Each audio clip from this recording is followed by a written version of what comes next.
Yeah, because I think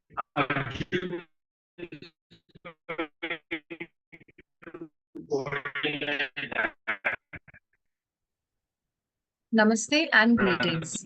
I, Samvrikta Banerjee, researcher at IMPRI, Impact and Policy Research Institute, Prabhav Evam Niti Anusandhan Sansthan, Nai Delhi, extend my warmest welcome to you all to IMPRI Web Policy Talk. We are gathered today for a panel discussion on Viksit Bharat, Developed India at the rate 2047 and Union Budget 2024-25. This deliberation is a part of IMPRI fifth annual series of thematic deliberations and analysis of Union Budget 2024-25, which is a series of panel discussions on crucial key policy issues and Union Budget 2024-25 involving more than 100 thematic distinguished experts and research team members.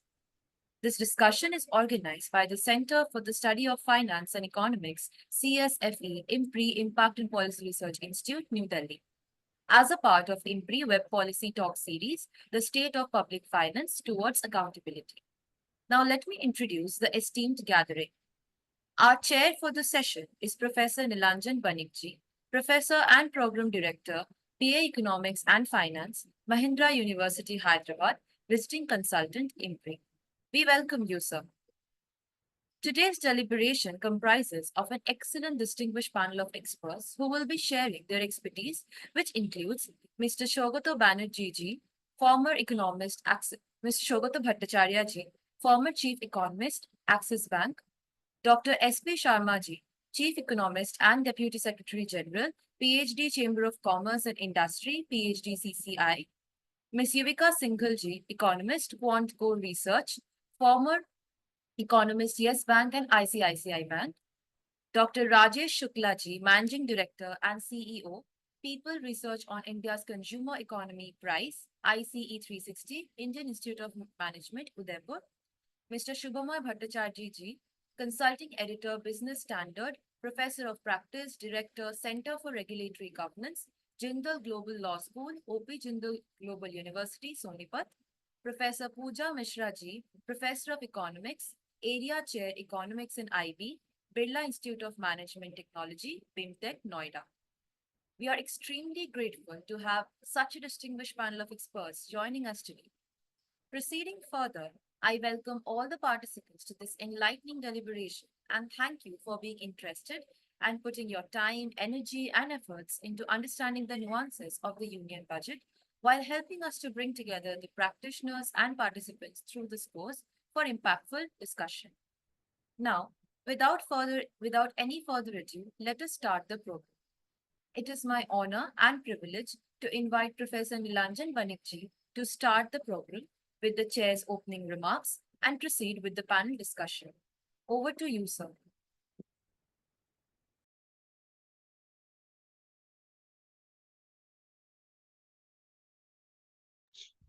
And special budget session. So what we are going to do today is to learn from our esteemed panelists as how well this budget is, both from the macro perspective as well from the micro perspective. Before I actually ask my esteemed panelists to deliberate on this issue, let me give you some background information. All of you must be knowing that Indian economy is in a sweet spot from the macro perspective because Indian economy is the only economy, only large economy in the world which is growing at the first space. If you look into the GDP growth numbers, India's macroeconomic growth has been in excess of 7% over the last 3 years. And it has been no other economy in the world was able to achieve this. If you also look into the current account deficit, we are again in a very good spot because our current account deficit is less than 5%. Fiscal deficit is also in the tune of 5.1%. Now, in many countries, we have seen that it is becoming increasingly difficult to control inflation. Now, the matter of the fact in the Indian economy remains that because the fiscal deficit is under control, our inflation number is also not going haywire. although there are some complaints about the consumer price index or the how much the common man is paying for food, beverage, and basic necessities, maybe that is going up. But let me assure you by saying that it's not as bad as in other parts of the world, in particular US and in European economy. There, the inflation numbers are much higher than what we see in the context of India, and we have to congratulate our finance minister to keep our fiscal deficit under control, because of which we see the inflation numbers are also in not beyond the control of what the Reserve Bank of India is expecting. The third is our export, in particular the service export, is growing. Indian economy has become one of the major destinations for most of the foreign multinational companies for online and offshore entities, which also kind of showcase that our labor force, in particular the ones which are passing out from either the central universities or from IITs or IIMs, they are in demand across the world. Uh, Apart from this, what we are also seeing is in terms of the consumption demand, which is a cause of concern for some of the other economy, in particular the China at this point of time, what we are seeing. The consumption demand for the Indian economy is resilient to all the foreign exogenous factors, be it war, be it recession in Europe, or for that matter, what we are seeing the political instability in some parts of Latin American countries and other places. So, and another reason for this has to do with the fact that two-thirds of our demand is actually driven by within the domestic economy. So if we are talking about things like healthcare, if we are talking about things like education, tourism, most of this are driven by big factors. So basically, at this point of time, all these are good, but there are some pain points. The perception is, although the Indian economy is doing well, but maybe it is so happening at the cost of the increasing income inequality. So, what type of intervention is needed to maybe ameliorate this increase in income inequality that we want to understand from our analysis? We are also going to understand that in addition to the income inequality factor, the other pain point, again, perception-wise remains is maybe not too many jobs are getting created. And even if the jobs are getting created, most of the jobs are not quality employment. Most of them are in the gig economy space. So we are talking about low-paid jobs, in particular, for instance, when we talk about Zomato delivery boys or helper in any restaurants or paramedics in working in any healthcare sectors, their return seems to be quite low. So we are also going to understand that from the industry perspective, what the finance minister has done to create additional employment. Also, the manufacturing sector has been a laggard in comparison to the services sector, and because of which we also see the government is taking initiative initially through Make in India scheme, and then we have seen that the government is also trying to give productive competitiveness boost to some of the manufacturing sector, like through the what we call the production linked incentive scheme. So we are also going to hear that how the production linked incentive scheme is making any difference in terms of the productivity and competitiveness for our manufacturing sector, and also perhaps in terms of generating more employment. So these are the broad pictures. I have actually given you both sides of the economy, and we will discuss in minute details. So, given the nature of the budget we have had yesterday, which has been presented, we will try to break this budget from A, the macro perspective, B, from the industry perspective, and C, from the micro perspective. So let's do this because each one of our panelists comes with wealth of information and knowledge. We will start with the initially with the macro perspective, and therefore I initially request Dr. SP to comment on what was the industry expectation. Thereafter, what I'll do is I will request Yuvika to talk about the macro perspective, followed by which Shogati is going to talk about the financial market or the more on the fiscal deficit and the bond side of it, followed by which I asked Professor Puja to talk about the PLFS scheme, and then we have Dr. Rajesh to speak about the Indian middle class or how the distribution of income is shaping up and what the government is doing in order to ameliorate this maybe perception-wise increase in income inequality.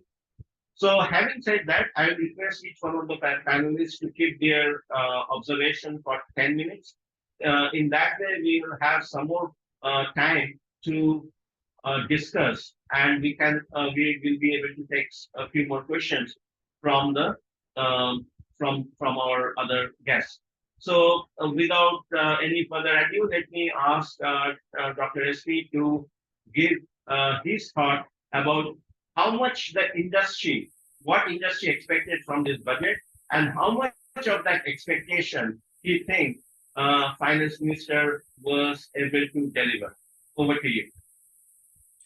Thank you, IMPRI, for inviting me, and thank you, Professor Nilanjan Banik, for providing this opportunity to express my viewpoint regarding the budget and to provide my connotations and analysis on the budget provided by Honorable Finance Minister.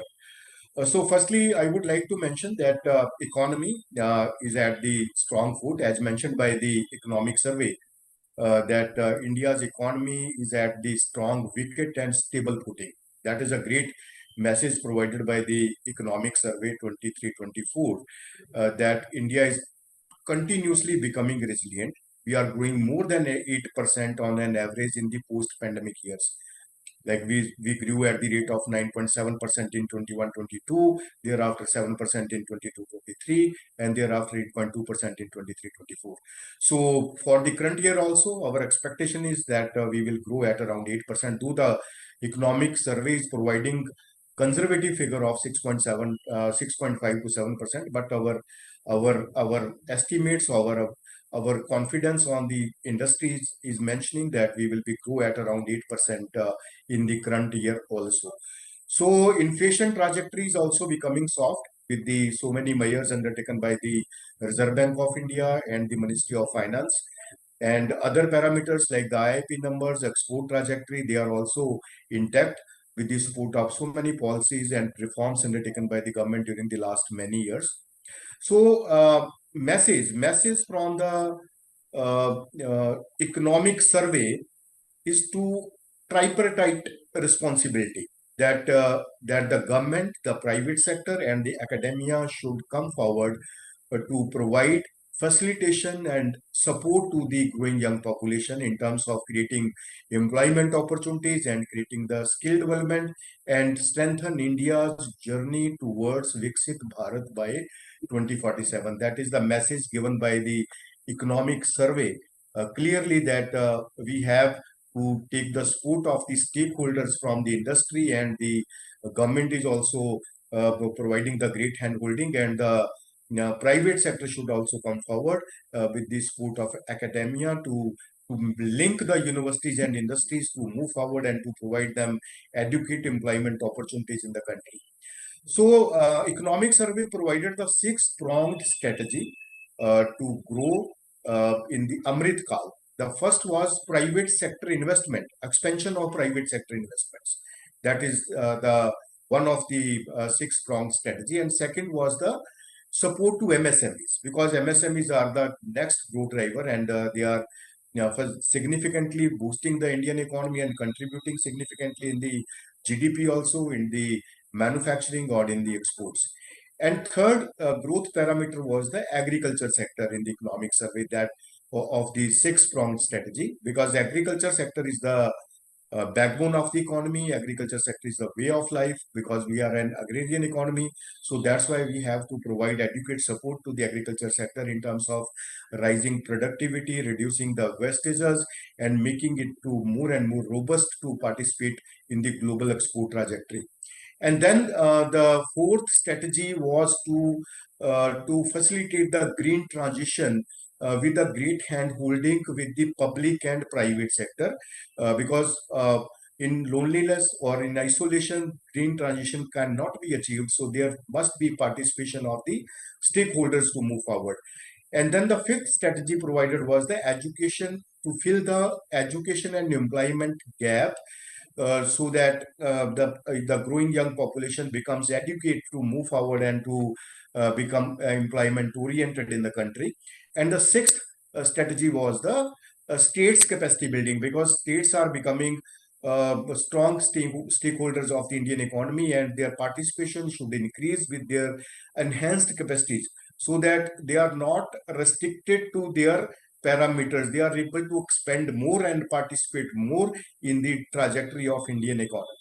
So on the backdrop of this six-pronged strategy, now the budget for 24-25 has come with the with the concentration on four cars.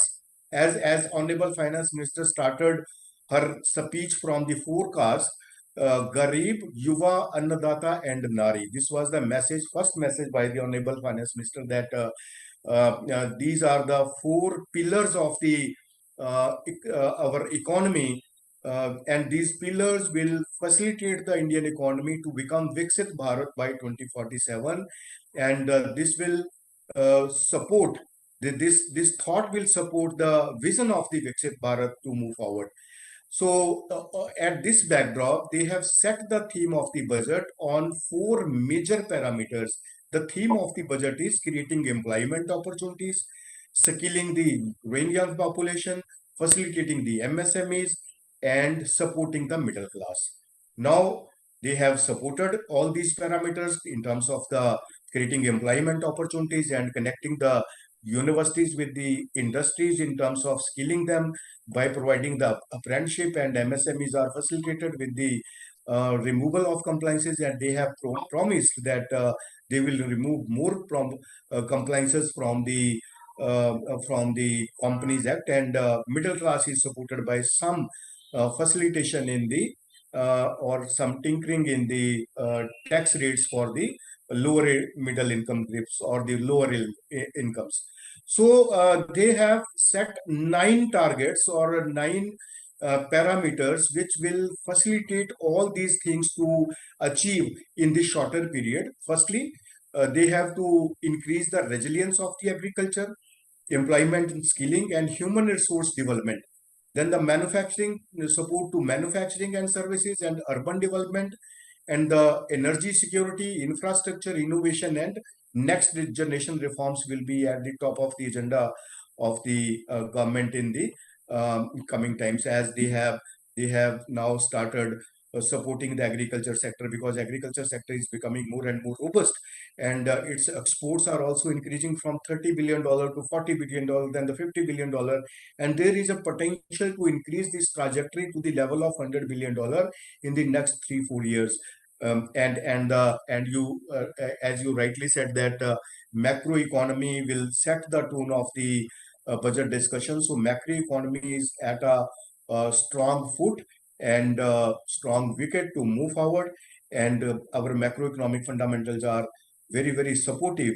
And as they have started thinking about the middle class also to increase the disposable income, they have given some benefits to the lower income groups, like they have increased the tax limit. There will be no tax at up to the income of 3 lakh. That is the great thing. And long-term capital gains are also rationalized with more and more simplification, as they have reduced the long-term capital gains from 20% to 12.5% without any indexation. And they have simplified the other segments also, like the short-term capital gains are also they are increased from 15% to 20%. Then There are some reforms for the customs duty reduction from mobile phones. For the mobile phones from 20% to 15%, then gold and silver from 15% to 6%, and platinum from 15.4% to 6.4%. So some reforms are happening in the direct taxation segment, but the major reforms are in the social sector segment, as the tone of the budget is Gyan, Garib, Yuva, Annadata, and Nari Shakti. So we welcome all these reforms, though we had expected some more reforms for the direct taxes. We were suggesting that peak tax rate should not be imposed on the middle incomes. Like we are imposing the 30% tax at the income of 15 lakh. That should not happen, because this is the 15 lakh or 10 lakh or 15 lakh or 20 lakh income is middle income group. So we have to increase this trajectory at least to the level of 30 lakhs. Peak tax should not be imposed on the income lesser than 30 lakh. This was our suggestion to the government, but thanks to them that they have accepted with a little shift from the higher income groups to the lower income group, like 3 lakh, 4 lakh, or 5 lakh. Some there are reforms up, for the income up to 12 lakh. And other suggestion was that Dr. SP, Dr. SP, sorry to interject. In the interest of time, I want you to focus on two areas. You have given a very well-rounded figures stating about the state of the Indian economy. But one of the things which we saw in the budget happening, and maybe you can throw some light on that, is for the first time they are trying to give some benefit for the angel investor, right. And then because the startups, how much the startups are going to get benefited from that. And the other thing is, of course, the indirect tax. Are we also going to see some more rationalization of the GST tax structure? Something which is also being demanded by some states. So if you can throw some light on these Yes. two points, and maybe wrap the session, we'll again come back to you with some more questions if we have from the audience. Thanks. Thank you. So we had suggested some reforms for the GST, like petroleum products should come under the ambit Yes, of sir. Go GST, ahead. but they have not discussed the GST in length, and they provided only a shorter, I think, 1 or 2 minutes to discuss the GST. So we look forward that our suggestions will be accepted in the next GST Council meeting, because GST is not that much a significant part of the budget announcements, as said by them earlier. And second, the angel that is a great breakthrough, I think, for the startup trajectory, and they are very happy. And I think this will enhance the move to the startups, and they will become the as we are the third largest startup economy, and we will become second or first in the coming times. That is our belief on the such kind of developments, that we have to enhance this trajectory to the next level. And there are some more reforms needed in the indirect taxes also, as you said, that some slabs should be merged in the GST segment, because there are a lot of many slabs which are confusing sometimes and are not rational for the indirect taxes. So thank you very much, and these were my suggestions and analysis on about the union budget. Thank you so much. Thank you so much. Now let me ask Ms. Yuvika to come and deliberate on some other macro factors. It's going to be a very nice conversation, given the starting point you have made on the Indian economy. Let's Yuvika carry that forward. Yuvika, over to you, please. Thank you, and a very warm good afternoon to everybody. So I have a bunch of slides that I have prepared for the session. Let me just put them up on your screens. What I'll do over the course of the next 10 minutes or so that have been allotted to me is to spend some energy on where we stand vis-a-vis our Viksit Bharat goal, or have we embarked on that journey already? Sorry, is my screen visible now in a full screen share mode? Yes, Yes. you can see that. And then after setting an overview of the Viksit Bharat, I will talk a little bit about how the yesterday's budget announcements dovetail into this bigger vision that we have over the course of the next 2.5 decades. So when we talk about Viksit Bharat and the goal of becoming a developed economy by 2047, there are two economic milestones that are, almost spoken about in the same breath. One, that is, we want to see the Indian economy become a $30 trillion economy by 2047 from a $3.5 trillion economy that we are now.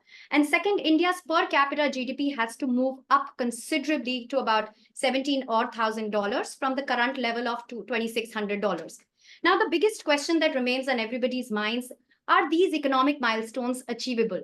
Now, we did a little exercise back of the envelope calculation. We used IMF forecasts for Indian economy growth between now and FY29, and then extrapolated that trend up till 2047. We made some assumptions on rupee dollar, inflation rate, worked with population projections. And we did see, this extrapolation of Indian growth trajectory over the course of the next 2.5 decades.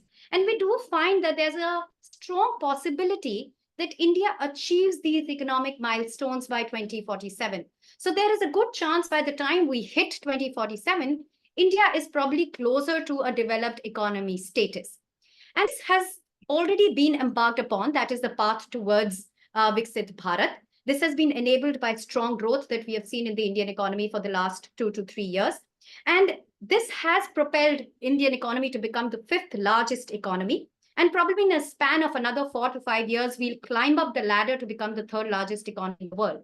And mind you, this change has happened in a very short period of time, because if you would remember, India was classified as one of the fragile 5 economies not too long ago, just about in 2013. So there has been a very dramatic shift on the macroeconomic front that India has seen. And this has been led by seminal policies that have come in across a gamut of sectors, issues. We have seen the introduction of IBC, GST, differentiated banking licenses in the country, a rule-based monetary policy framework, JAM Trinity, digitization, financial inclusion, creation of RERA for the real estate sector, cut in corporate tax rates, just to name a few. And there are many more such reforms, micro and macro, that have made a difference. But in this list of these reforms, there is probably one measure that remains underappreciated in our minds, and that is what India has achieved on financial inclusion. From being one of the most underbanked countries, India, in a very short span of about 9 to 10 years, has seen a fast pace of financial inclusion through JAM Trinity, opening of bank accounts, fintechs, and so on. And in regular state, it would have probably taken any country almost half a century by traditional means to get to where India has come in a very short span of a decade. And if you look at economic history, we find that there's a very strong correlation between countries' financial inclusion level and the growth in it, and its growth in GDP per capita. What has interestingly happened in India's case, it's that it has leapfrogged the financial inclusion stage by a few decades now. So we have reached an advanced economy level comparable to an advanced economy level as far as our financial inclusion is concerned. And what we believe will happen now is that our GDP per capita will also catch up closely, which will take us to the goal of Viksit Bharat in a sustained manner. And this has come about alongside economy structural strength getting bolstered further. Sector balance sheet is the healthiest that we have seen in almost a decade. There has also been improvement in banks' asset quality. These balance sheets have helped the economy to improve its revenue prospects, and that in direct tax collections in the last 2 years. In fact, direct tax collections as a percentage of GDP that were announced today are at an all-time high of 6%. as a percentage of GDP that is. So there revenues are concerned, which can be used to target expenditure in a much more chiseled fashion.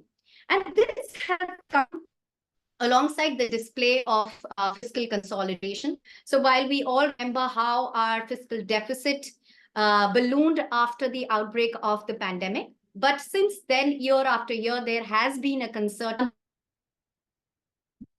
around the fiscal deficit as a percentage to GDP. And that effort has galvanized further in the FY25 budget with an additional 70 bips of fiscal consolidation that the government is envisaging. So from last year's fiscal deficit target 6, we are now looking to consolidate the fiscal deficit to 4.9 by the end of this fiscal year. And this fiscal consolidation has not come at the cost of quality of expenditure, because there has been a strong thrust within the government on capex push, which continues to remain in place even in the budget of FY25. And in the past, there was this saying that, when the US economy sneezed, the Indian economy would catch a cold. I think that no longer remains the situation, because we have seen in the last 2 to 3 years, while India was a medium hit country after the COVID outbreak, the bounce back that India has seen has placed India as one of the fastest growing economies in the world. And this has come despite geopolitical concerns, global volatility, and whatnot. So India has come to place itself on a much stronger footing. But having said so, that this growth that India has witnessed, relatively robust growth in the last 2-3 years, has also been very uneven in its distribution. So when you look at from the demand side, consumption has not kept up pace. Growth has largely been driven by investments, and within investments, public investment. And consumption is also seeing a dichotomy, as somewhat like a K-shaped recovery, where the high income classes continue to thrive, which is validated by premiumization of consumption, as seen in strong sales of luxury cars, houses, goods. But it's the middle income which have seen income stagnate, and the lower income group, which has probably seen a deterioration in incomes. And mind you, our inflation, though has been correcting, it still continues to remain above the midpoint of the RBI's inflation target band. And a large part of it is driven by food inflation, which bites those in the lowest end of the income spectrum the most. So it is from this perspective that we need to look at the budget that was announced yesterday. And the key message that the budget sends out is that it wants to make growth more inclusive in the run-up to the Viksit Bharat vision that India wants to achieve by 2047. So there were a panoply of measures that the budget did cater to, 9 priorities that the finance minister alluded to at the very start of a budget speech. But let me look at 3 or 4 of these in somewhat greater detail. Farm prosperity is one focus area of the government, and it's a focus area that every government, has to retain because of obvious reasons. But I think where the shift has happened this time around is that the government has begun to talk about farm prosperity amidst climate change.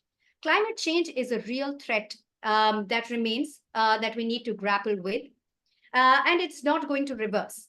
In fact, last 1 year, the kind of volatility that we have seen in vegetable prices, onions, tomatoes, potatoes, which are staple to household consumption, is a clear indication of how vagaries of climate have had an impact on our domestic supply chains. So the budget did talk about the climate resilient varieties of seeds, focusing on agri research, creating large-scale clusters of vegetable productions, which are all steps in the right direction. While there is greater ground to be covered, there's no denying that. But nevertheless, I think climate change is a force that needs to be seen as the other side of the coin when we talk about farm prosperity. The other theme that requires attention when we talk about Viksit Bharat, and it did get that kind of attention in the budget, is enabling manufacturing. We cannot achieve the Viksit Bharat goal without pushing forward India's manufacturing prowess. It comes as a surprise to me that, we have a lot of world-class manufacturing that happens in India, and a lot of products that we produce domestically, which are made in India, actually do better than imported products in the country. I don't see any reason why we can't replicate the success of some Indian brands globally. And rightly so, the focus of the government has been on furthering the PLI scheme, under which it has already identified certain key sunrise sectors. The scheme's allocation was upped by 75% for all the PLIs put together. So that's a significant increase that we saw in the budget. And the focus has also shifted to providing support to labor-intensive sectors such as toys and leather within PLI. So these are shifts that the budget is making, which will have longer term bearing on the economy. And the third aspect that the budget focused on was jobs. And there was two criteria within that job creation that the government focused. One, they want to create not just jobs, but more formal jobs. And second, it's segmented for a certain set of age groups. So the government is looking at getting more first-time job entrants into the market. And this is in sync with the problem that India faces, that its unemployment rate is depressingly high for some of the age groups. So between 15 to 19 years and 20 to 25 years, the unemployment rate that we see is exceedingly high. Even if I take this labor data with a pinch of salt, and there's a lot of debate about labor data in the country, but even if these numbers were slightly lower, the unemployment rates would still be high by any measure. So there is a decisive focus on getting this cohort of youth within the formal working force of the country. And I think that's a great enabler for the long run economic growth. Perhaps last but not the least, that we always discuss how the government needs to nudge private sector investment, how that will create jobs. But that is only one side of the problem. If there are enough jobs, but not capable individuals to take up those jobs, it's an unfinished agenda. So there is a need for the government to invest in human capital to enhance people's capabilities by providing them good education, providing them for health, providing for skilling. The social sector schemes such as the focus on housing that we saw in yesterday's budget under the Pradhan Mantri Awas Yojana, providing houses, tap water, power, all these social sector schemes need to be seen from this perspective, that all these schemes put together ultimately enhance the capability of the people in the country. So that is where the social sector spending needs to be seen from. And there was yet again a strong focus on some of the sectors that I touched upon: agri, education, health, urban development, rural development. All of these saw double-digit growth in budget allocations when the budget was announced yesterday. But the march towards Viksit Bharat is not without risks and challenges. And let me quote from the economic survey that was tabled the day before, which is very relevant in this context. The chief economic advisor said, the global backdrop for India's march towards Viksit Bharat in 2047 could not be more different from what it was during the rise of China between 1980 and 2015. At that point in time, globalization was at the cusp of long expansion, which no longer remains the case. As we know, protectionism is on the rise. Geopolitics were largely calm. I can roll my eyes on that word calm. We are in no state of calmness as far as geopolitics is concerned in the last 2 to 3 years. Concerns over climate change and global warming were not so pervasive. That's true. And now we have the advent of artificial intelligence, which is a known unknown, because we do not know how artificial intelligence will shape the future of our country. And it is these forces which will probably emerge as hurdles and barriers hurdles and barriers for India to achieve a high sustainable growth. But it depends on our actions today and how we carve the domestic economy by focusing on the right micro challenges and providing the correct opportunities, that we can create a Viksit Bharat. And I think the budget that was announced yesterday laid down the foundation and the groundwork for the Viksit Bharat that India aspires to become by 2047. So I'll stop here and I'll stop sharing my screen so that I'm back. Thank you. Yeah. Thank Back you, to you, Yuvika. You have Professor done Nilanjan. excellent job in terms of outlining what are the factors which is actually propelling India towards that Viksit Bharat. We all the time talk about financial inclusion as one of the main important points. But at the same time, you also highlighted some other points in terms of the jam trinity, as well as trying to make us cautious about what could be the bug areas in terms of climate change, in terms of the geopolitical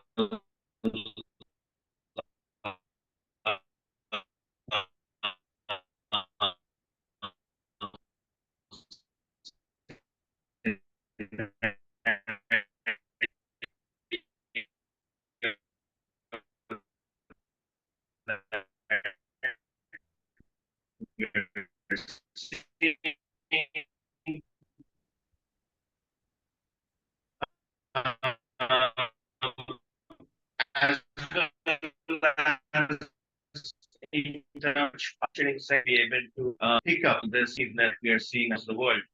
Assurance of teacher, the R&D expenditure on purchase competence of their market share, be it Microsoft, be it the Taiwanese semiconductor industry, or be it, let's say, Alphabet. These few companies, like four or their market share is in excess of $10 trillion US, when our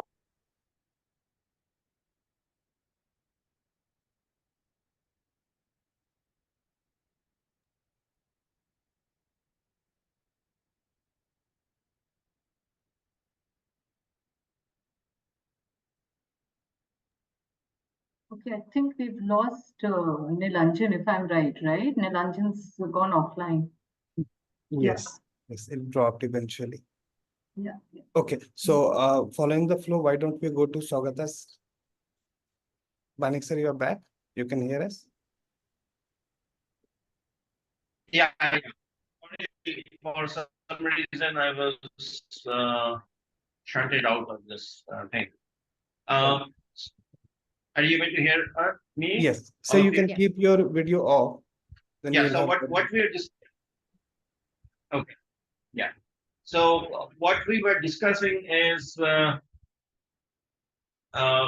some of the point that Yuvika raised, and one of the things which came clearly is the pain points, as well as the challenging point is something that we are going to talk maybe at the time of final wrap-up session, which is there is apprehension that some of the Indian manufacturing sectors are not doing enough in order to increase their productivity as well as the competitiveness. Like I was mentioning that if you are looking into the largest three or four corporates across the world, be it Microsoft, Nvidia, Alphabet, uh, uh, their market share is close to 10 trillion US, when the total size of the Indian economy is close to only 4 trillion US. And all the big corporate sectors that we know about at this point of time, even if I take into account Tata, Builders, Reliance, their market share in total is maybe 1/10 or tenth of this three or four big corporates I just mentioned about. So this is the hard reality, because one of the things that is also being talked about that maybe and what are the challenges that we need to focus about if we were to go from the middle income trap, because there are many countries which get stuck into the middle income trap. I'm not talking about the low income trap. And what are the policy at both at the government level as well as that need to be undertaken by the economy from the middle income trap to the high sets of point. Let me now invite Dr. Shobhata Bhattacharya. Is he around, Dr. Bhattacharya? Yes, yes. Yeah. So, Shobhata, if you can throw some light, because Dr. SP and Yuvika have laid out in terms of the broad macro indicators. Initially, Dr. SP spoke about what are the broad macro numbers, and thereafter, Yuvika, in a very nice fashion, have presented some graph and figures. and told us what are the initial inputs, factors, all inputs, which actually have throttled the Indian economy to a higher growth process in terms of financial inclusion, jam trinity, and stuff like that. So now, one of the things that we have seen yesterday's budget, when it was presented, it we see a great amount of money being given to, in particular, two states, Bihar and Andhra Pradesh. And that for reason we all know, because they are the important partner in the government, which was formed after the last election. Now, one of the things which is there in the mind of common people is how much of this will kind of ensure a balanced growth process. Because if I look into the per capita income of India, we are still stuck around $2,600 US dollar per capita per annum. And interestingly, most of the northern states, except for Punjab, Haryana, and Delhi, most of the northern states, the per capita income there are actually less than the all India per capita income of $2,600. Of course, within this group, you also have states like West Bengal, Assam, and as well as Orissa. On the other hand, if I'm looking into the southern states, their per capita income are actually 2 or 3 times than the average annual per capita income of that of India. For instance, Goa has a per capita income which is almost 8 times more than that of the Indian per capita income. And so is true for some of the progressive states, southern states like Tamil Nadu, Karnataka, and as well as Telangana. So some of the critics were arguing that why therefore give special, although I can understand about Bihar, but Andhra Pradesh, these are the only 2 states which have got most part of the benefit which is coming out from the budget. So the question arises that how much aid, how the government is going to finance this? Is it going to jeopardize its fiscal position? And B, is it going to reflect in a more unbalanced growth, regional growth that we are seeing? So over to you, Shravan. Thank you. So hi, thanks Nilanjan, thanks IMPRI for this opportunity. I'll keep it very, very brief. So obviously, the contributing factor, the fundamentals, why Bihar and Andhra Pradesh got a little bit more than presumably some of the other states. I don't know the allocations for the other states. So it'll be nice to see what the final Finance Commission outlays are likely to be. On Bihar, I'm told that even with the earlier outlays in Bihar, they haven't been able to spend even that money. So it's again comes down to the basic question of state capacity, state capability. That is one of the key priority areas that the finance minister talked about yesterday, the ability to spend the money. I mean, and remember now that the center has really clamped down on the effectiveness of state level spending. Now everything, particularly all the central sector programs, the central sector schemes and the centrally sponsored schemes go through this account called the single nodal account, which is monitored by the Reserve Bank of India. So I mean, if a state doesn't spend 75% of what it is due to spend on that day, it has to return the money back to the SNA account. So I mean, the things are already very tight with states. So I mean, so let's see how Bihar manages to implement some of the programs. Andhra Pradesh, of course, has a very targeted program and things, and let's see how the other programs come about.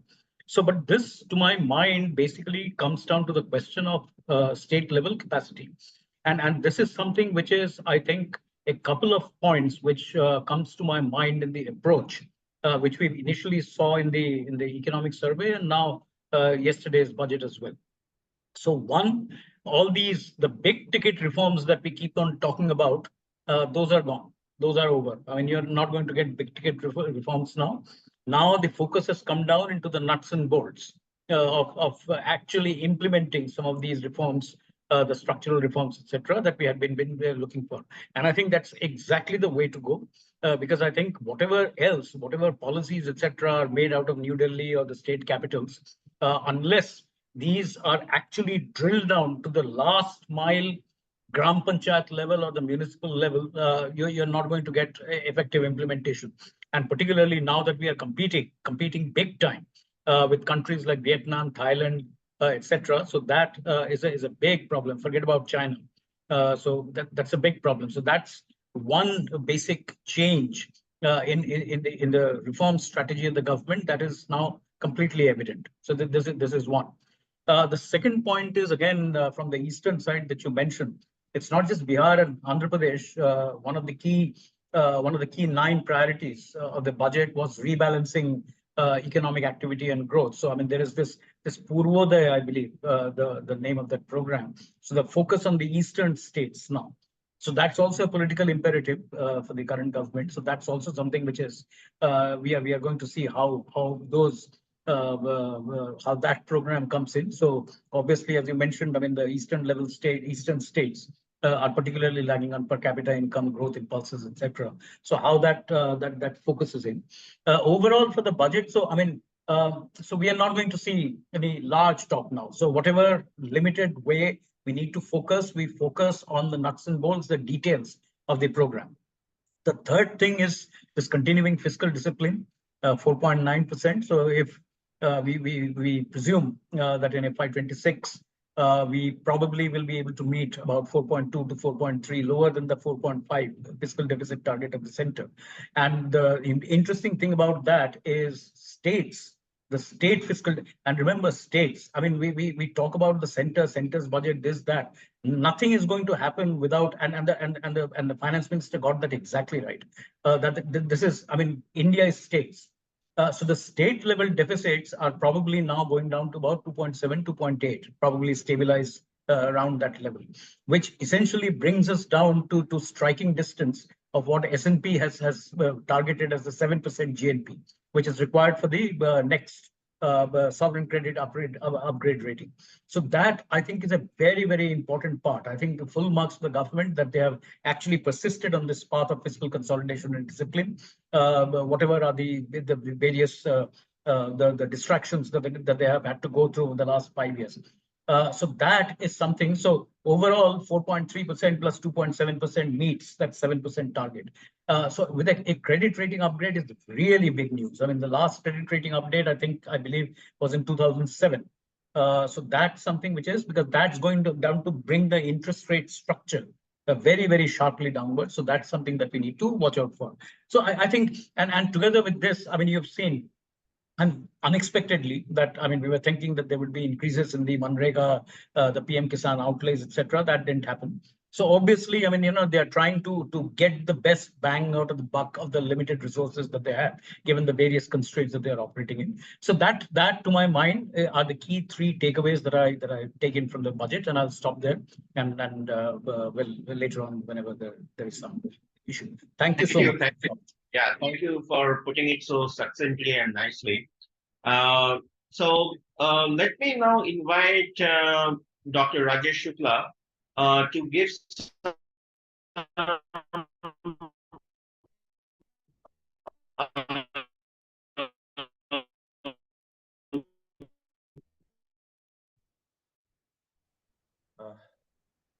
Okay, Nilanjan, thanks. Actually,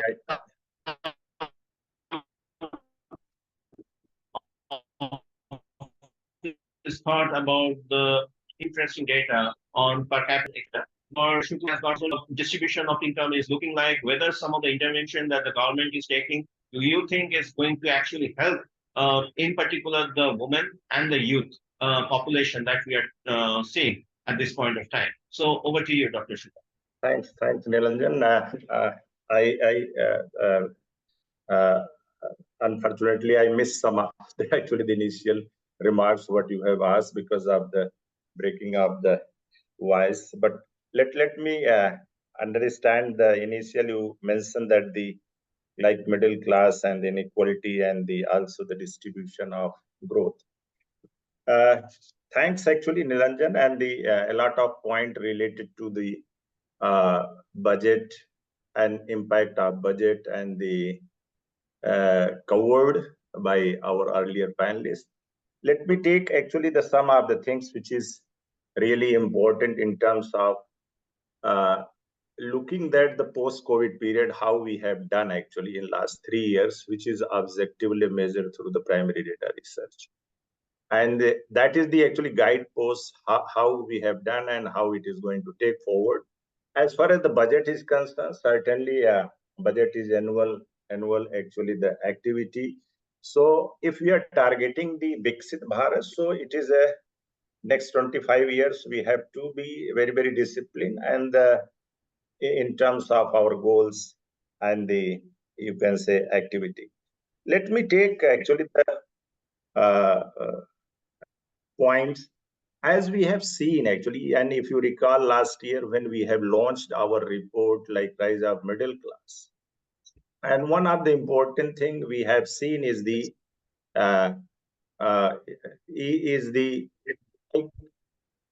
what we have assumed in 2021 for the country when we have actually the planning to think about the Viksit Bharat in 2019, then like let me say that our assumptions to forecast the income distribution and even observed income distribution, and one can just say the distribution of the growth is very much in line with what is happening in the country. And let me say that the growth rate, whatever we are observing for last 3-4 years, and this year is 6.7, exactly the same percentage we have assumed, and when we have calculated the distribution. So, and we have started and saying only one very important thing as a like to start with the forecast. Our forecast for the middle class currently in 2020 was approximately 30%, and in 2031 middle class size expected to be the 47%, and by 2047 it will be approximately 230. So this is the forecast we have made, and this is very much in the public domain. And we have forecasted in 2021, the 2030, the Indian economy will be approximately 7.1 trillion, and Indian consumption economy will be approximately $5.2 trillion.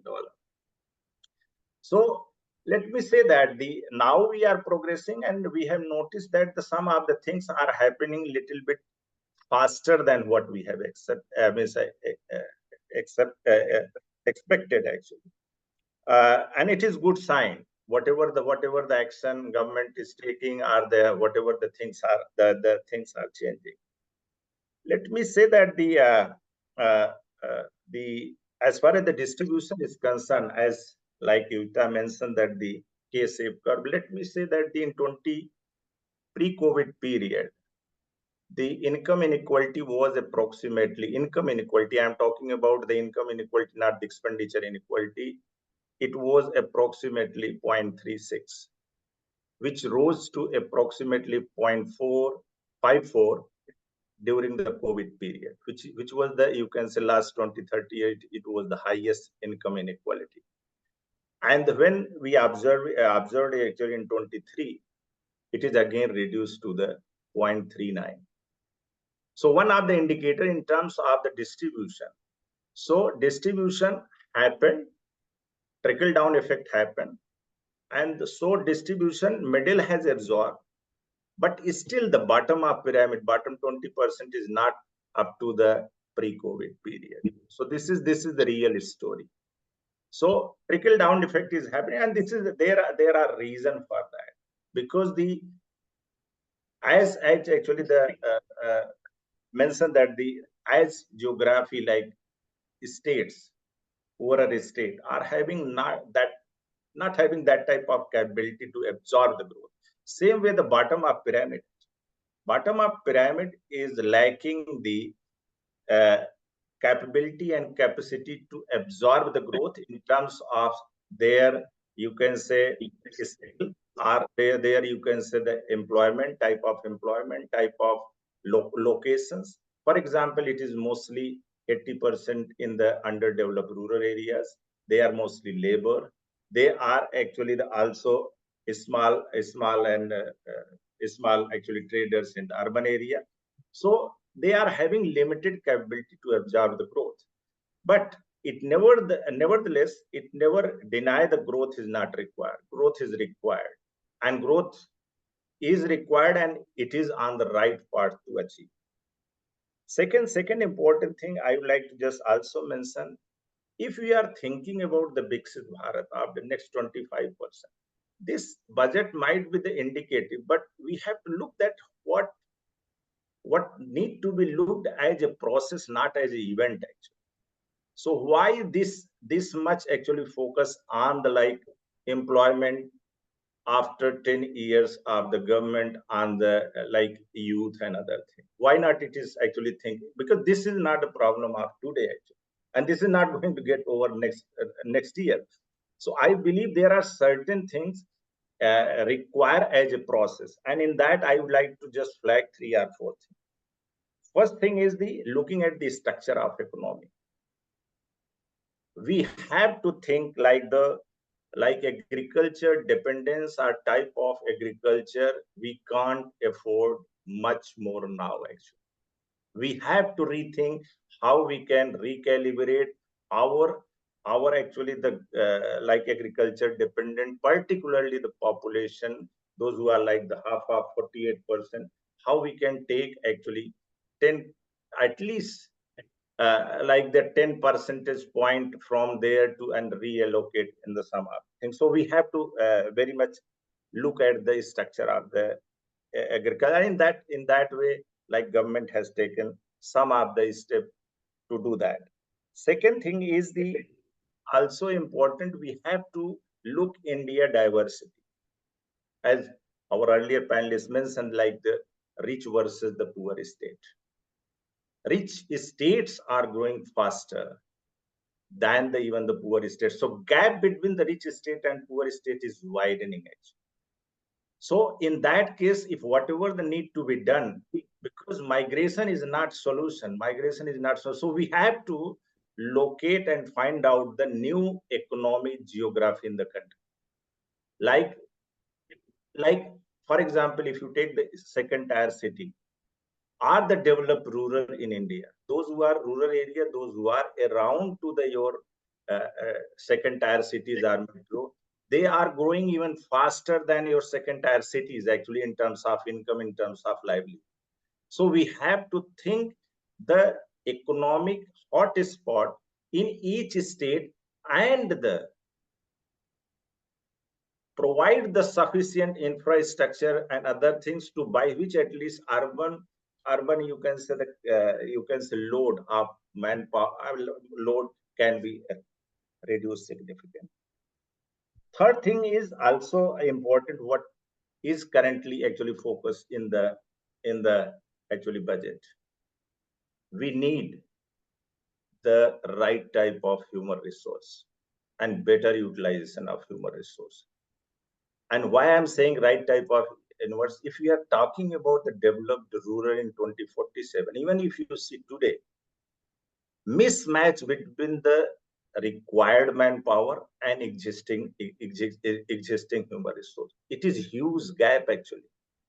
So there should be actually the better coordination between industry and university linkages.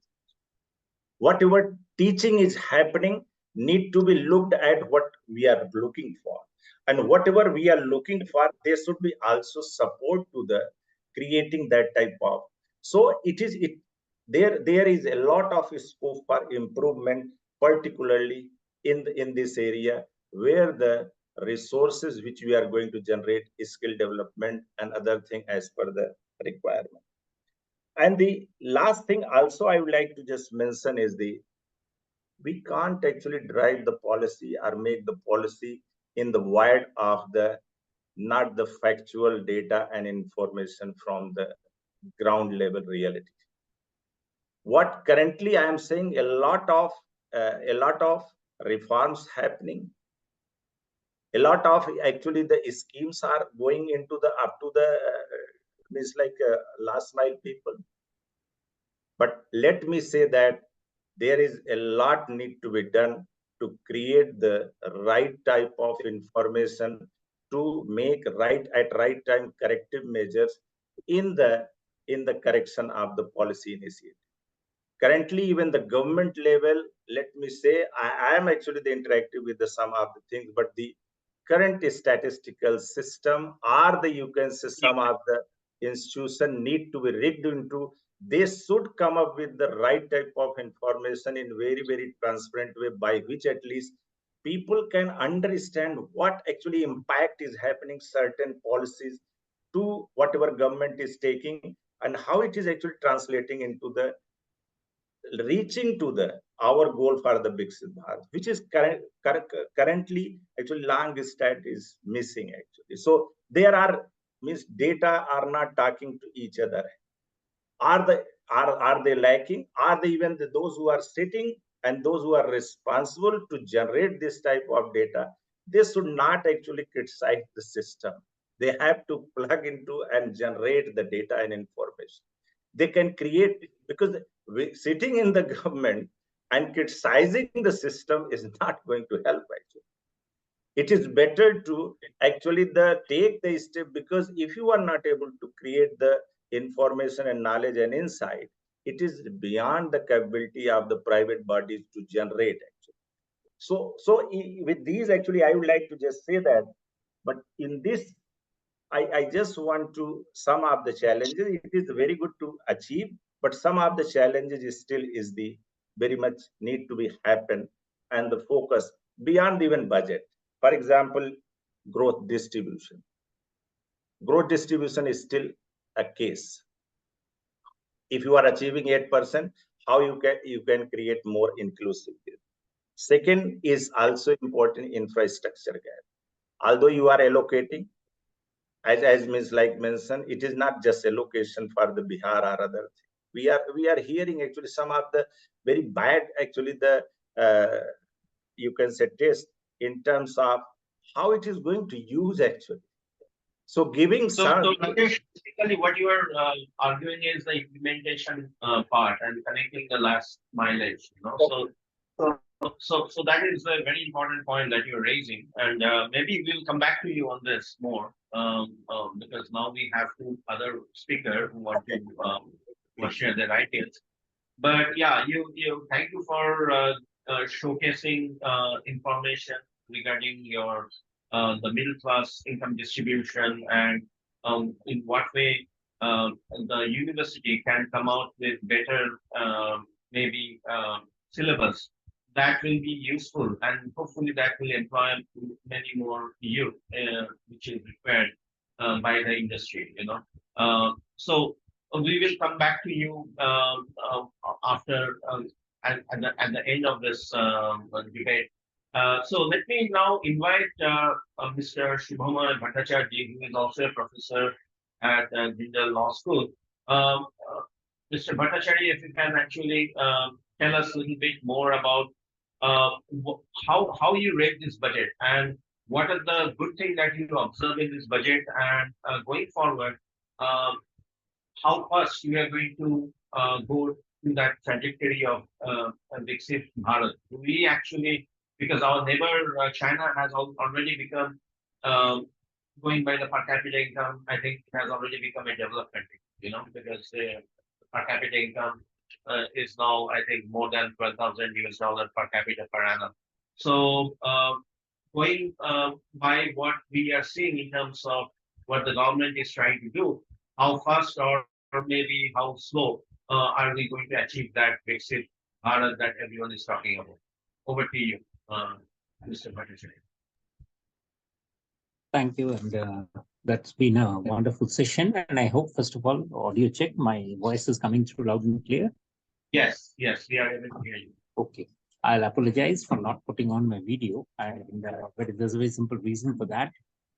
Today being just the day after the budget, we hacks usually travel across different ministries, and right now, in fact, as we speak, I'm sitting somewhere, just taking up time.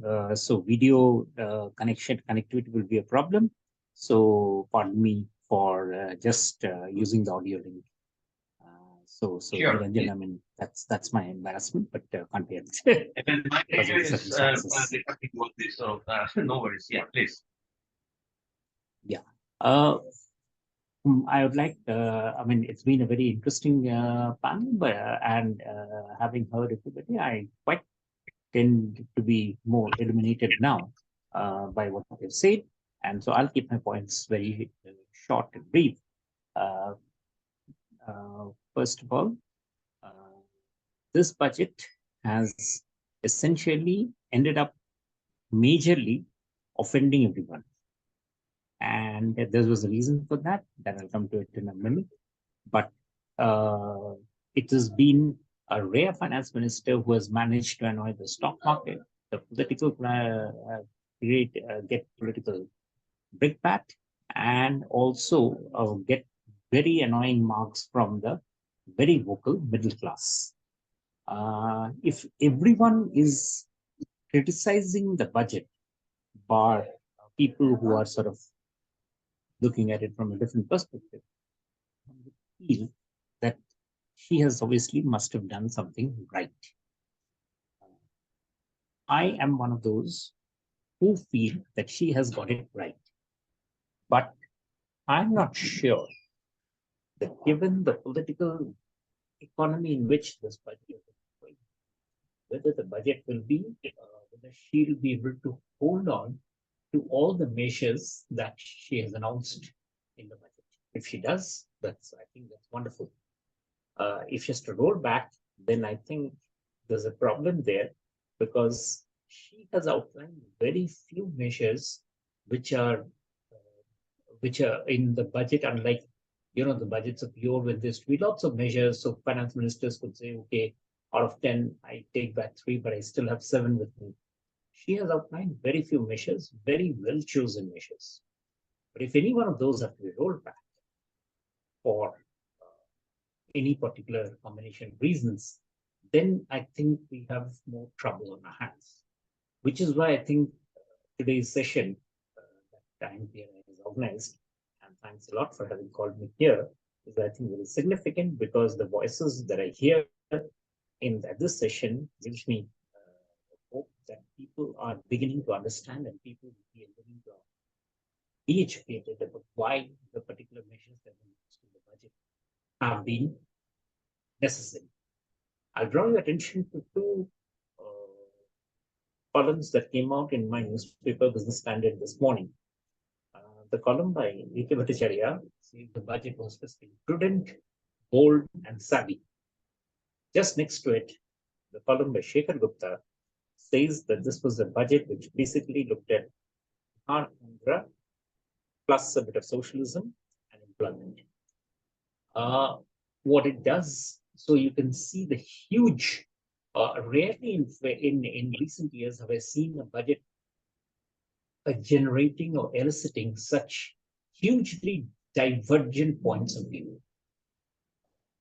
Which is why I made the first initial comment that I'd like to see where the political boulder ends up, whether it stops and lets us decide that yes, this is where we stand, or does it create a storm where a lot of the budget measures have to be recast. So that's my first point, and I think that's something that needs to be seen in the next few days and weeks.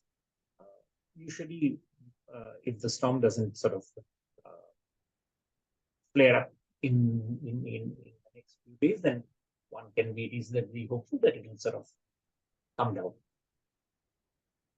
So what has been that the experts out here, I heard everyone carefully, Professor Shukla,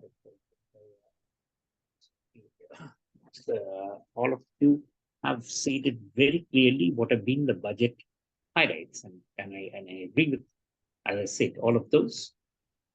What has been that has actually annoyed people, I would like to get into this. The first thing that has happened is the budget, very prudently, doesn't offer any state-specific cards, PV cards to pick up from. Since other than Bihar and Andhra Pradesh, which for obvious reasons was going to get a package, other states have not been given. So I think we have more of a chance to see that what would be the impact of a government, of a central government budget, which clearly steers of trying to play favorites among the other states. This is very significant. It has not been done before. It is a very challenging step that finance minister has taken. She has not allowed practically any state to feel that it has been chosen other than this. Essentially, pushing the ball back at the states to say that we are giving you the tax transfers, the devolutions on time, the capital support on time. It is up to you to tell the people of your states what you can deliver through your budgets, through your economic policies. And presuming that this budget will be the harbinger of the same plan in the next 4 years, it'll be something that is really a huge reset of center-state relations.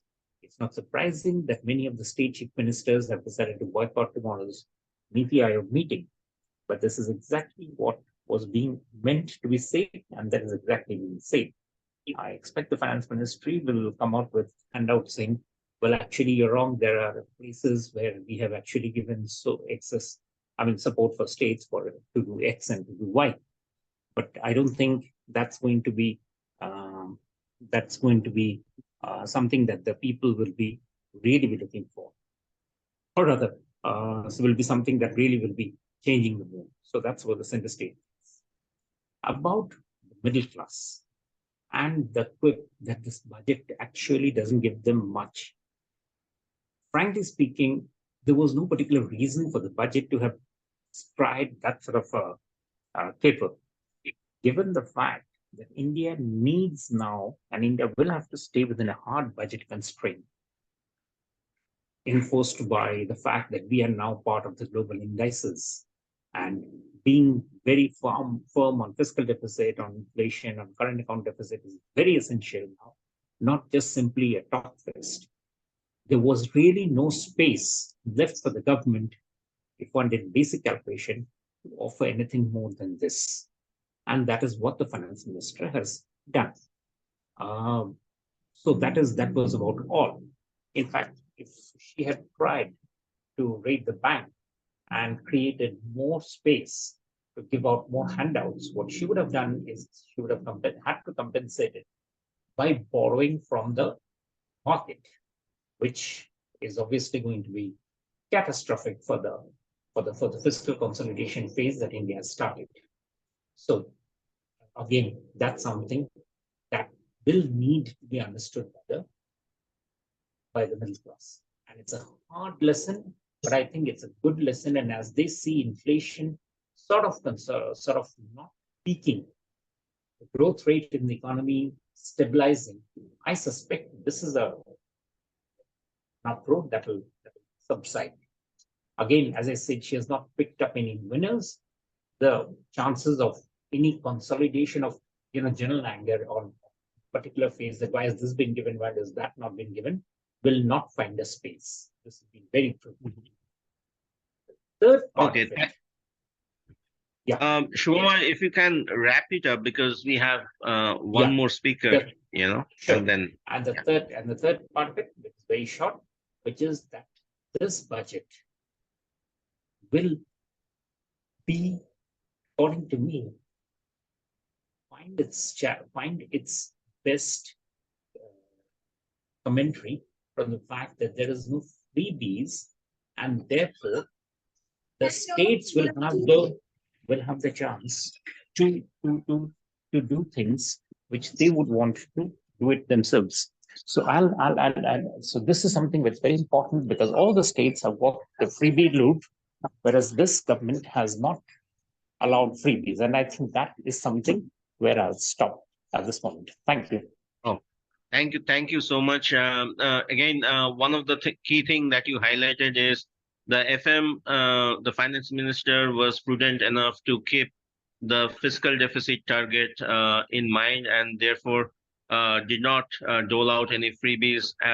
So in a way, she had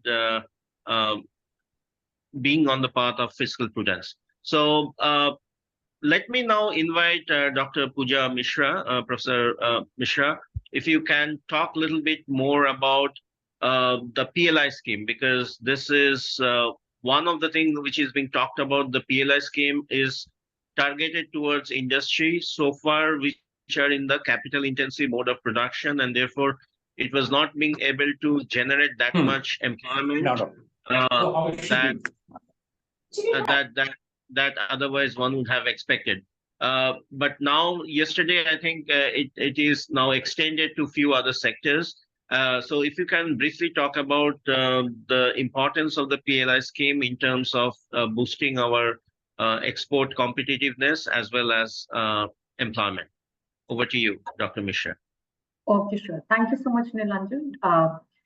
Okay, before I talk about the PLI scheme, I would want to take it further from what Shubhomay Chatterjee was saying. When we're talking of the states, and I completely agree with that, as far as the economic survey is concerned, I'm sure there was a term in it, tripartite compact, which resonated with each of us. And I'm sure everybody would agree that the tripartite agreement is pretty important. And we totally agree that whether it is in the case of, let's say, center, state, and private industry, they need to work together to implement reforms such as land and labor reforms. It could also be in terms of, and here I think Rajesh Shukla ji mentioned, that it could also be the tripartite agreement, but it can also be between the government, private sector, and academia for skill development and job creation. And like some of you mentioned, if we need to be a Viksit Bharat by 2047, we need to move slowly and steadily towards equitable growth. But do we have that much of time? I'm not too sure. We need to move away from a K-shaped growth. And I think, Nilanjan, you mentioned that while we are somewhere in the range of about GDP per capita at $2,700, we are competing against a China, which is already in the range of $13,000, and UK is somewhere in the range of $50,000. Plus, we need to ensure that we avoid the middle income trap.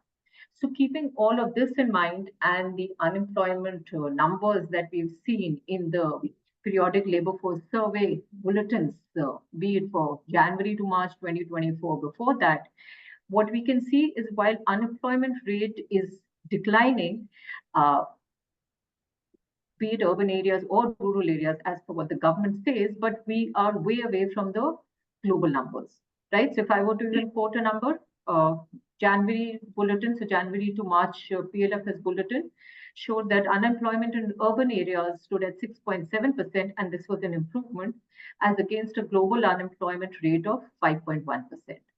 Also, economic survey, the CA himself said that for the Indian economy, by 2030, we need to generate at least 78.5 lakh jobs annually, and this we're talking of annually. So here is where the employment-linked incentive schemes can make a mark. Yes, did the government do good on that? Yes, it did. And hopefully it could go back and work along the lines of the PLI scheme. Also, the employment-linked incentive scheme will lead to formalization of labor, which I'm sure all of us are aware. And it would address the issue of probably private sector investments, which as of now, the government has said private investment has not taken the baton. So hopefully it will go back and address that. Another point that I want to make is, so while the government has worked towards improving private investment, incentivizing, I would say, incentivizing private investment through the ELI, the Employment Linked Incentive Scheme, along with maintaining government capex at 11.11 crores, we are, yes, on the right direction to be a Viksit Bharat by 2047. But again, I think what Shukla ji mentioned was execution at the ground level is most important. Just to give you some numbers, so when he mentioned, I quickly looked up some numbers. Just to give you some numbers, as per the latest data, Indian government cost overruns in terms of central government projects, they were at a 12-month high in April 2024 of 20.09%. And in terms of cost, they were above costing by 33.2 lakh crore. So while it's good that the budget is going back and putting these numbers in place, but what we need to see is how's the execution at the ground level. Another point that I would want to mention, so while we've talked of employment-linked incentive schemes, I've also mentioned tripartite agreements, so between the industry, between the center, and between academia. What we need to ensure is that while the intent is good, but industry needs to step in and move hand in hand with academia. We all agree that course curriculums are being redesigned, should be redesigned, need to be redesigned. And here is where the on-job training or the apprenticeship programs and or all the internships are going to help. But industry needs to do a little more and get into the implementation part with the academia. And same on the academia front, obviously. So here I would mention another point. I was pretty surprised, but yeah, so the in the budget yesterday, which the finance minister, honorable finance minister, said that 1,000 industrial training institutes are going to be upgraded in hub and spoke arrangements with outcome orientation. Importantly, while they are understanding it, but is it happening at the ground level or not? That's the implementation is where I still would want to push the government to go back and check for that. Other than that, what I would want to mention, yes, is and I think Shukla ji mentioned that as far as the development is concerned, we need even balanced regional development. Probably he was moving in that direction. So one good part is that the government is recognizing the fact that there is a whole lot of focus that needs to be done on the urban development side. And the Honorable Finance Minister mentioned cities are the growth hubs, creative redevelopment of cities, transit-oriented development plans for 14 large cities. What is needed again is that obviously implementation of this happens, because if we're able to go back and grow cities at the city level, at the Gram Panchayat level, that it's going to lead to balanced regional development. Last but not the least, I think Bhattacharya sir mentioned this also. As far as the middle income is concerned, middle income was probably looking at more money in their hands, and I completely agree. Difficult for the finance minister to do that. It's a good long-term strategy, giving a boost to the employment-linked incentive side. But we need to keep this in mind that it's going to give a boost to consumption in the medium term, not in the short term. And so just one of what is needed is probably an out-of-the-box thinking. And one suggestion which probably has been and is being given for quite some time is, and it's not in the finance minister's ambit, which I agree, it's not in her purview, but can we bring probably petrol and diesel under the GST ambit? Because the moment we bring petrol and diesel under the GST ambit, it's going to give again more money in the hands of people. So those are some of the points that I would want to talk about. I think. Thank you. Yeah. Thank you. I think what finance minister is trying to do is to give more incentive for the people to move to the new tax regime. Because if I understand correctly, yesterday's budget, what has happened is if one were to, there is some little rejig finance minister did. Yeah, and that she also came back with the number that 17,000 rupees annually would be. Yeah, 17,500. Is that adequate to give the boost to the growth engine of consumption? I'm not too sure. I completely agree. Investment-led economy will give us a long-term sustainable, but probably a couple of them for short-term, near-term solution will also boost the economy much faster. No, I agree with you. The only thing is, again, if you see the total number of taxpayers, 2/3 of them are actually in the middle income group. But again, what we also understand is not many of them, what we call middleman or middle income group, not middleman, middle income group. Most of them are also in the unorganized sector. So how much of them are actually paying tax is also a matter of debate. So having said that, let me try to see whether we have any question, and otherwise I want to wrap up this session by highlighting some of the key points which are being raised. But first, let's see whether we have any question from the audience. Do we have any questions?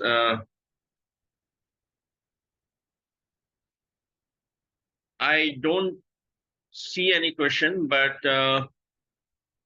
So basically, then let's try to wrap this session up by first of all thanking all of you. But one of the highlight of this session has been that India is certainly growing.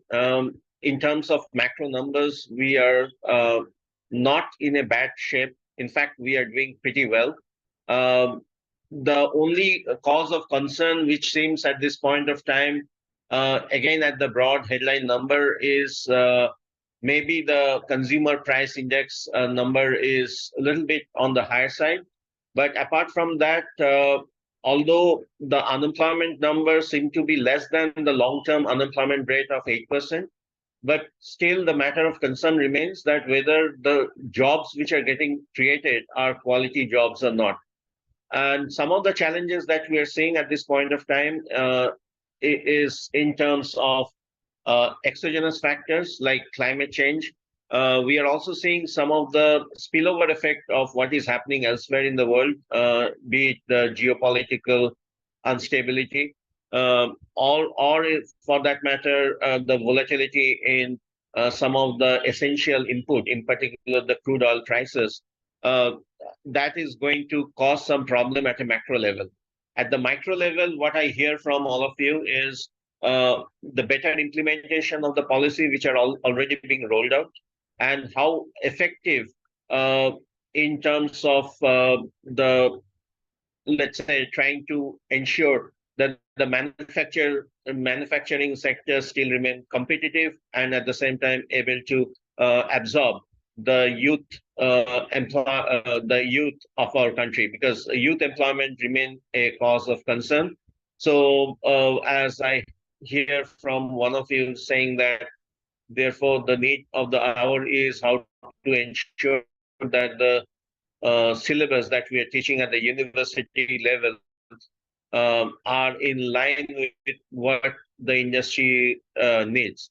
And then, of course, in terms of going forward, again, what I hear is, given the political scenario that we are passing through at this point of time, maybe there is not too much space for further bold reforms for the government to undertake. But whatever thing the government is trying to do in terms of the main pillars of what we speak, or what the finance minister is speaking, namely the farmers, youth, then the MSME sector.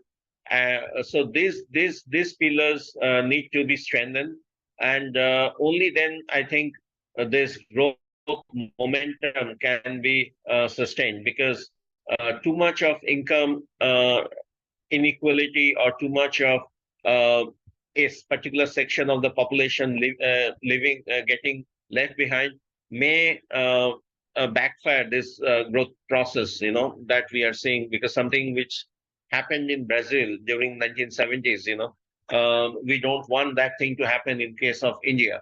So with that, I would like to thank all of you for taking up your time and speak on this very important issue and participating in this post-budget discussion. If we don't have any question, Arjun, let's try to wrap this up. Thank you so much. Sir, we can go for closing remarks by all the panelists for 1-2 minutes.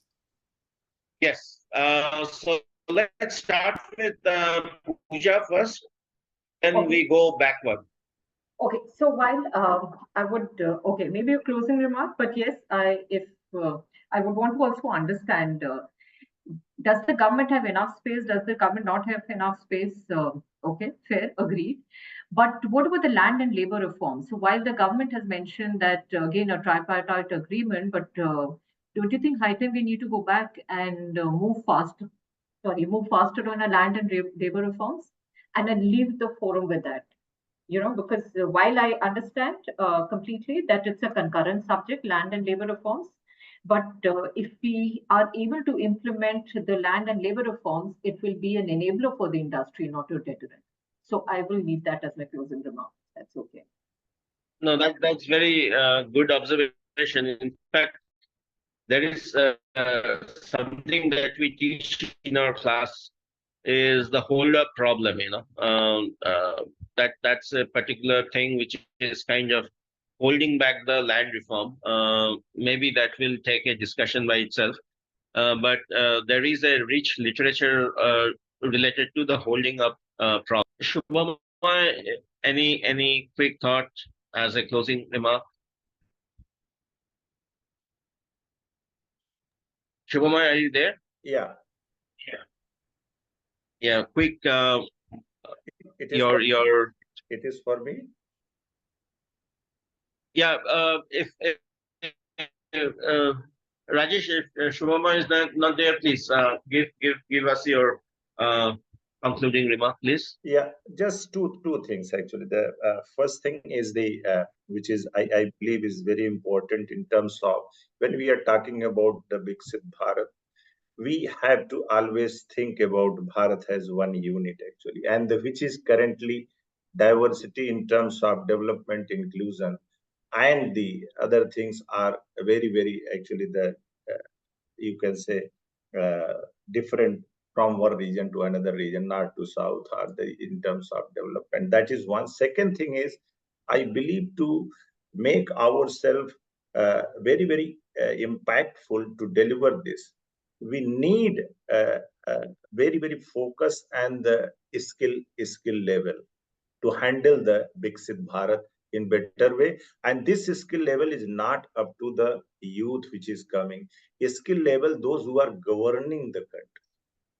Skill level means those who are governing the country at different level. They even need to be trained to handle the future India in the better way, because the future India, if it is developed Bharat, problem and opportunity will be different from the today. Okay, thank you so much. Do we have Yuvika? Can you please give us your concluding remark, please? Sure. I think I would just like to leave everybody with two thoughts on which we believe the budget did not or should have probably been a bit more eloquent and vocal. One is that while the finance minister has laid down a soft target for further fiscal consolidation in FY26 to 4.5%, but there remains the question, what after that? So we know that our fiscal deficit needs further consolidation. We are still way higher than where we were pre-pandemic. But I thought the time was perhaps right for the finance minister to address this question and lay out either a committee or some kind of a guideline process as to where they think what would be an optimal level of fiscal deficit, and when they intend to achieve that in the foreseeable timeline. And second, I think a topic that did find some mention in the budget and does come on and off in discussion, from the government, is on asset monetization.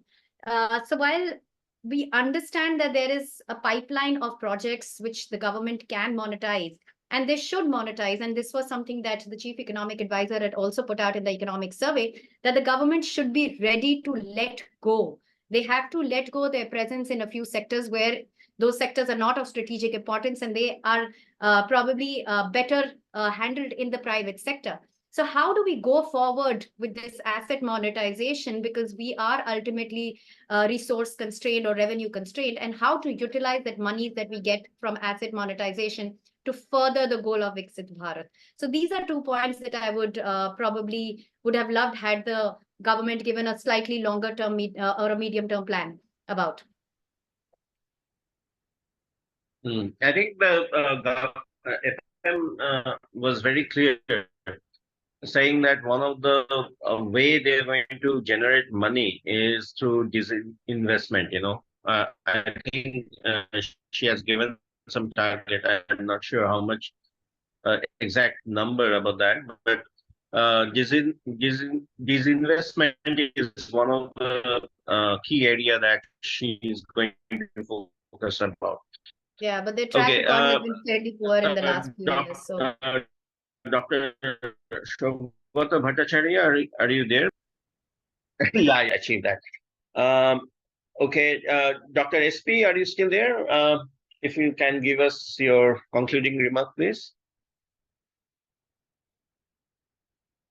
Yes, sir. Firstly, I would like to appreciate the connotations made by all the esteemed speakers, and our suggestions. Like I already mentioned that in the pre-budget memorandum, we had suggested the extension of PLI scheme to the more labor-intensive sectors like uh, with some more employment creating and employment oriented, that PLI scheme should be expanded to those sectors. That is still still underway. I think government will consider those suggestions in the coming times. And the suggestion related to the petroleum products under the ambit of GST is still in pipeline. I think they will consider it in the coming times. But we appreciate that the focus of the budget is at the grassroots level, and Gyan is the major focus area, major theme of the current budget. And we look forward that more and more reforms are coming for the growth and development of the country to move forward and to become Viksit Bharat by 2047. Okay, thank you so much. Thank you all for participating in this. Saugata sir is also here. Yeah, please go. Okay. Shagulada, please, your concluding remarks. Nothing. I mean, everybody has covered the budget topics so comprehensively. So two things. One, on that fiscal consolidation path, remember this time, whatever resources they had is a very one-time resource. The dividend given by the RBI, this is not going to get replicated again.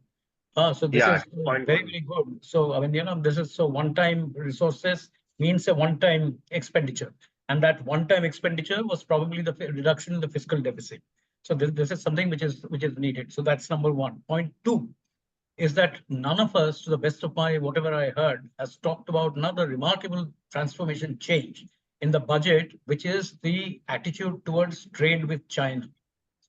So this is one thing which is very, very remarkable, that now they're actually, instead of now looking at China as a pariah, we are now looking to increase our trade, particularly some parts of Chinese trade, and looking to increase investment from China. So this is a change. Probably we need to see how things go on the government's focus on domestic led. Of course, the PLI scheme is also there. And third, I to the best of my ability, I didn't hear Atmanirbhar Bharat in this budget speech. This is something which is also a very big change in the budget. So how the government plays out in some of these changes that I talked about needs to be seen. Thank you. No, that's a good observation. In fact, one of my friend was asking me yesterday that how come all the tariff on electronic items have been reduced, and is it because that we are again trying to shake our hand with Chinese counterpart, So good observation, and thank you all of you for being part of this discussion. And with that, I would like to conclude this session on Viksit Bharat and the Union Budget 2047. Once again, thank you all for your participation. Over to you, Arjun. So, Samprikta, briefly a vote of thanks. Yeah. As we come to the end of today's discussion, I, Samprikta Banerjee, researcher at IMPRI, Impact and Policy Research Institute, would like to propose the formal vote of thanks. On behalf of IMPRI, Center for the Study of Finance and Economics, CSFE. I would like to thank all of you for attending today's deliberation, a panel discussion on Viksit Bharat, Developed India, ADRI 2047 and Union Budget 2024-25 as a part of IMPRI 5th Annual Series of Thematic Deliberations and Analysis of Union Budget 2024-25. We are grateful to our chair for this session, Professor Nilanjan Banik, and to our esteemed panelists, Mr. Saugata Banerjee ji, Mr. Saugata Bhattacharya ji, Dr. S.P. Sharma ji, Ms. Yuvika Singhal ji, Dr. Rajesh Shukla ji, Mr. Shubhamoy Bhattacharya ji, and Professor Pooja Mishra ji. I also thank all of our participants who have raised pertinent questions and actively participated in today's deliberation. We are grateful if you are watching us later on our YouTube channel or listening to us on our various podcasts or reading our publications. We hope you continue to join in future to our IMPRI Web Policy Talk and Web Policy Learning. Wishing you a good day ahead. Thank you. Thank you. Thank you. Thank you, everyone. Have a nice day. Thank you. Thank you, everyone. Have a good day. Bye.